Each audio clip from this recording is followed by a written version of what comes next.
ನಮಸ್ಕಾರ ಸ್ನೇಹಿತರೆ, ನಿಮ್ಮೆಲ್ಲರಿಗೂ ಕನ್ನಡ ನರೇಟಿವ್ಸ್ ಯೂಟ್ಯೂಬ್ ಚಾನಲ್ಗೆ ಸ್ವಾಗತ. ಇನ್ನೂ ನನ್ನ ಚಾನಲ್ನನ್ನು ಸಬ್ಸ್ಕ್ರೈಬ್ ಮಾಡಿಲ್ಲವಾ? ಹಾಗಿದ್ದರೆ ದಯವಿಟ್ಟು ಈಗಲೇ ಹೋಗಿ ಸಬ್ಸ್ಕ್ರೈಬ್ ಮಾಡಿ. ಮುಂದಿನ ನೋಟಿಫಿಕೇಷನ್ಗಳನ್ನು ಪಡೆಯಲು ನೋಟಿಫಿಕೇಷನ್ ಬೆಲ್ಲನ್ನು ಪ್ರೆಸ್ ಮಾಡಿ. ಜೈ ಶ್ರೀಕೃಷ್ಣ. ನಮಸ್ಕಾರ ಸ್ನೇಹಿತರೆ, ನಮ್ಮ ಭಗವದ್ಗೀತೆ ಸರಣಿಯ 3ನೇ ಅಧ್ಯಾಯಕ್ಕೆ ನಿಮ್ಮೆಲ್ಲರಿಗೂ ಹೃತ್ಪೂರ್ವಕ ಸ್ವಾಗತ. ಮೊದಲ ಅಧ್ಯಾಯದಲ್ಲಿ ಅರ್ಜುನನ ವಿಷಾದವನ್ನು ನೋಡಿದ್ದೇವೆ. 2ನೇ ಅಧ್ಯಾಯದಲ್ಲಿ ಶ್ರೀಕೃಷ್ಣನು ಆತ್ಮದ ಅಮರತ್ವ, ಸಮತ್ವ ಮತ್ತು ಸ್ಥಿತಪ್ರಜ್ಞನ ಗುಣಗಳನ್ನು ವಿವರಿಸಿದನು. ಆದರೆ ಈಗ ಅರ್ಜುನನ ಮನಸ್ಸಿನಲ್ಲಿ ಒಂದು ದೊಡ್ಡ ಪ್ರಶ್ನೆ ಮೂಡುತ್ತದೆ. ಜ್ಞಾನವೇ ಶ್ರೇಷ್ಠವಾದರೆ ನನ್ನನ್ನು ಯುದ್ಧ ಮಾಡಲು ಏಕೆ ಹೇಳುತ್ತಿದ್ದೀರಿ? ಈ ಪ್ರಶ್ನೆಗೆ ಉತ್ತರವೇ 3ನೇ ಅಧ್ಯಾಯ, ಕರ್ಮಯೋಗ. ಈ ಅಧ್ಯಾಯದಲ್ಲಿ ಕೃಷ್ಣನು ಪ್ರತಿಯೊಬ್ಬ ಮನುಷ್ಯನು ತನ್ನ ಕರ್ತವ್ಯವನ್ನು ಹೇಗೆ ಮಾಡಬೇಕು, ಫಲದ ಆಸೆಯಿಲ್ಲದೆ ಕೆಲಸ ಮಾಡುವುದರ ಮಹತ್ವವೇನು ಮತ್ತು ನಿಜವಾದ ಯೋಗಿ ಯಾರು ಎಂಬುದನ್ನು ಅದ್ಭುತವಾಗಿ ವಿವರಿಸುತ್ತಾನೆ. ಅರ್ಜುನನು ಕೇಳುತ್ತಾನೆ, ಕೃಷ್ಣ, ನೀವು ಜ್ಞಾನವೇ ಶ್ರೇಷ್ಠ ಎಂದಿರಿ. ಹಾಗಿದ್ದರೆ ನನ್ನನ್ನು ಈ ಭಯಾನಕ ಯುದ್ಧದಲ್ಲಿ ತೊಡಗಿಸುತ್ತಿರುವುದು ಏಕೆ? ಇದು ಅರ್ಜುನನ ಪ್ರಶ್ನೆ ಮಾತ್ರವಲ್ಲ, ಇಂದಿನ ನಮ್ಮ ಪ್ರಶ್ನೆಯೂ ಇದೆ. ಜ್ಞಾನ ಮಾಡಬೇಕಾ, ಕೆಲಸ ಮಾಡಬೇಕಾ, ಕುಟುಂಬ ನೋಡಬೇಕಾ, ಅಥವಾ ಎಲ್ಲವನ್ನು ಬಿಟ್ಟು ಆಧ್ಯಾತ್ಮಿಕ ಜೀವನ ನಡೆಸಬೇಕಾ? ಇದಕ್ಕೆ ಕೃಷ್ಣನ ಉತ್ತರ ಬಹಳ ಸ್ಪಷ್ಟವಾಗಿದೆ. ಶ್ರೀಕೃಷ್ಣನು ಹೇಳುತ್ತಾನೆ, ಈ ಜಗತ್ತಿನಲ್ಲಿ ಒಂದು ಕ್ಷಣವೂ ಯಾವುದೇ ಕೆಲಸ ಮಾಡದೆ ಯಾರು ಇರಲು ಸಾಧ್ಯವಿಲ್ಲ.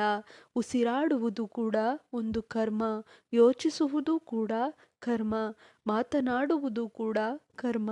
ಹೀಗಾಗಿ ಕರ್ಮವನ್ನು ಬಿಟ್ಟು ಬದುಕಲು ಸಾಧ್ಯವಿಲ್ಲ. ಪ್ರಶ್ನೆ ಕೆಲಸ ಮಾಡಬೇಕಾ ಬೇಡವಾ ಎಂಬುವುದಲ್ಲ, ಕೆಲಸವನ್ನು ಹೇಗೆ ಮಾಡಬೇಕು ಎಂಬುವುದೇ ಮುಖ್ಯ. ಕರ್ಮಯೋಗ ಎಂದರೇನು?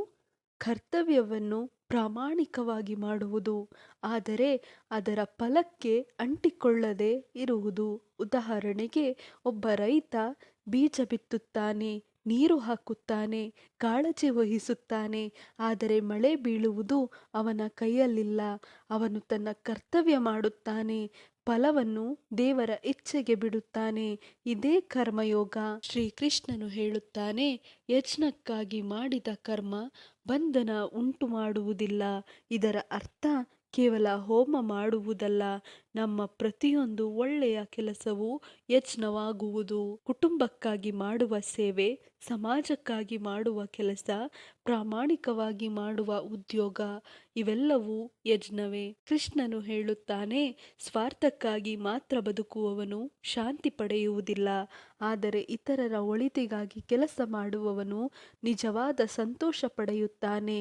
ಇಂದು ಸಮಾಜದಲ್ಲಿ ಒತ್ತಡ, ಆತಂಕ, ಅಸೂಯೆ ಹೆಚ್ಚಾಗಿರುವುದಕ್ಕೆ ಒಂದು ಕಾರಣವಿದೆ.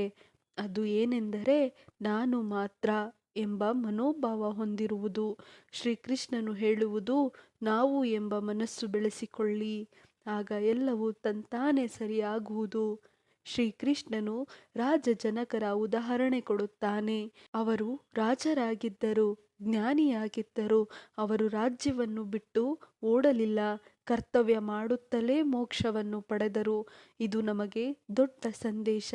ಆಧ್ಯಾತ್ಮಿಕ ಜೀವನ ಎಂದರೆ ಜವಾಬ್ದಾರಿಯಿಂದ ಓಡುವುದಲ್ಲ, ಜವಾಬ್ದಾರಿಯನ್ನು ದೇವರ ಸೇವೆಯಾಗಿ ನೋಡುವುದು. ಶ್ರೀಕೃಷ್ಣನು ಹೇಳುತ್ತಾನೆ, ಯಾವುದೇ ಶ್ರೇಷ್ಠ ವ್ಯಕ್ತಿ ಏನು ಮಾಡುತ್ತಾನೋ ಜನರು ಅದನ್ನೇ ಅನುಸರಿಸುತ್ತಾರೆ.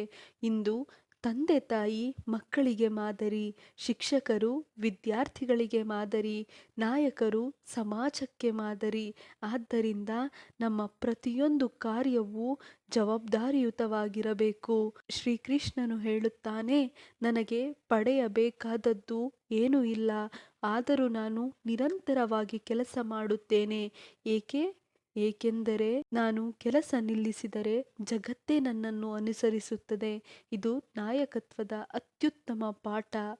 ಅರ್ಜುನನು ಕೇಳುತ್ತಾನೆ, ಮನುಷ್ಯನು ತಪ್ಪು ಮಾಡಬಾರದೆಂದುಕೊಂಡರೂ ಏಕೆ ಪಾಪ ಮಾಡುತ್ತಾನೆ? ಕೃಷ್ಣನು ಉತ್ತರಿಸುತ್ತಾನೆ, ಅದು ಕಾಮ ಮತ್ತು ಕ್ರೋಧ. ಈ ಎರಡು ನಮ್ಮ ದೊಡ್ಡ ಶತ್ರುಗಳು. ಕಾಮದಿಂದ ಆಸೆ, ಆಸೆ ನೆರವೇರದಿದ್ದರೆ ಕ್ರೋಧ, ಕ್ರೋಧದಿಂದ ವಿವೇಕ ನಾಶವಾಗುತ್ತದೆ, ವಿವೇಕ ನಾಶವಾದರೆ ಜೀವನವು ಹಾಳಾಗುತ್ತದೆ. ಕೃಷ್ಣನು ಹೇಳುತ್ತಾನೆ, ಮೊದಲು ಇಂದ್ರಿಯಗಳನ್ನು ನಿಯಂತ್ರಿಸು, ಮನಸ್ಸನ್ನು ನಿಯಂತ್ರಿಸು, ಬುದ್ಧಿಯನ್ನು ಶುದ್ಧಗೊಳಿಸು, ಆಗ ಆತ್ಮಜ್ಞಾನ ಬೆಳೆಯುತ್ತದೆ. ಇದು ಆತ್ಮವಿಜಯದ ಮಾರ್ಗ. ಈ ಅಧ್ಯಾಯದ ಸಂದೇಶವನ್ನು ನಾವು ಹೇಗೆ ಅನುಸರಿಸಬಹುದು ಎಂದರೆ, ವಿದ್ಯಾರ್ಥಿಯಾಗಿದ್ದರೆ ಪ್ರಾಮಾಣಿಕವಾಗಿ ಓದಿ, ಉದ್ಯೋಗಿಯಾಗಿದ್ದರೆ ನಿಷ್ಠೆಯಿಂದ ಕೆಲಸ ಮಾಡಿ, ವ್ಯಾಪಾರಿಯಾಗಿದ್ದರೆ ಮೋಸ ಮಾಡಬೇಡಿ, ಕುಟುಂಬದವರನ್ನು ಪ್ರೀತಿಯಿಂದ ನೋಡಿಕೊಳ್ಳಿ, ಫಲದ ಬಗ್ಗೆ ಅತಿಯಾದ ಚಿಂತೆಯನ್ನು ಬಿಡಿ.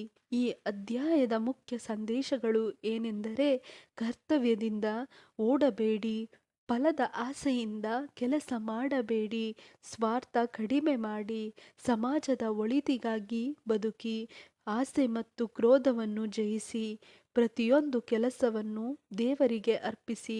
ಸ್ನೇಹಿತರೆ, ನಾವು ಜೀವನದಲ್ಲಿ ಅನೇಕ ಬಾರಿ ಕೇಳುತ್ತೇವೆ, ನಾನು ಇಷ್ಟು ಮಾಡಿದರೂ ಫಲ ಸಿಗಲಿಲ್ಲ.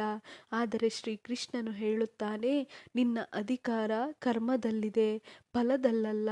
ನೀನು ನಿನ್ನ ಕರ್ತವ್ಯವನ್ನು ಪ್ರಾಮಾಣಿಕವಾಗಿ ಮಾಡು, ಸರಿಯಾದ ಸಮಯದಲ್ಲಿ ಸರಿಯಾದ ಫಲ ಖಂಡಿತ ಬರುತ್ತದೆ.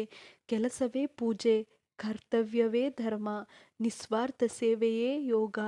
ಇದೇ ಭಗವದ್ಗೀತೆ ಅಧ್ಯಾಯ 3 ಕರ್ಮಯೋಗದ ಸಾರ. ಕೊನೆಯದಾಗಿ ಈ ವಿಡಿಯೋ ನಿಮಗೆ ಇಷ್ಟವಾದರೆ ಒಂದು ಲೈಕ್ ಮಾಡಿ, ನಿಮ್ಮ ಕುಟುಂಬ ಮತ್ತು ಸ್ನೇಹಿತರೊಂದಿಗೆ ಹಂಚಿಕೊಳ್ಳಿ.